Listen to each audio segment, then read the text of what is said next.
ஆக்சுவலா ஒரு 25 டேஸ்க்கு முன்னாடி, அதாவது நியூ இயர் அன்னைக்கு வந்து நான் ஒருத்தரை பார்த்தேன். ஒரு இண்டிபெண்டன்ட் ஆர்டிஸ்ட் ஒருத்தர். அதாவது ஒரு நியூ இயர்ல ஒரு பெரிய ஒரு பார்ட்டி மாதிரி நடந்தது.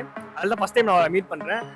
என்னடா பண்ணிடுவாங்க அப்படின்லாம் யோசிச்சிருந்தேன். ஏதோ ஒன்று பாட போறாங்க அப்படின்னு சொல்லிட்டு. ஆனா ஒரு வார்த்தையுமே வந்து சூப்பரா இருந்துச்சு.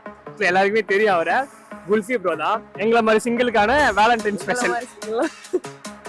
அந்த மாதிரி ஒரு பொருத்தி அவளை பார்க்காமலே இருந்திருக்கலாம். மனசுல பொருத்தி அவளை வச்சதெல்லாம் மறந்து இருக்கலாம். உடம்பு ஒலிக்கு மட்டும் உலகம் ஃபுல்லா மருந்து இருக்கலாம். பேசாம பருத்தி மூட்டை குடோன்லயே இருந்திருக்கலாம். பட்டர்ஃபிளைஸ் பறந்து இருக்கலாம். பெட்டர்லை சொல்லி இருக்கலாம். கட்டளை பண்றவன பெண்களுக்கு பிடிச்சிருக்கலாம். நான் அக்மார்க்கு கிரீன் பிளாக், சிக்மால ஆல்பா. அவ என் கூட வாழ்ந்தா அவ நெய்யி, நான் டால்டா. அவ புரோட்டா, நான் சால்னா. அவ டாட்டா, நான் ஜோல்னா. அவள மாறி ஒரு கேர்ள்னா நான் கொடுப்பேன் என் வாழ்நாள். Super bro. முடிச்சு ஷார்ப் நல்லா இருக்கு ப்ரோ. ஆக்சுவலா சூப்பர்.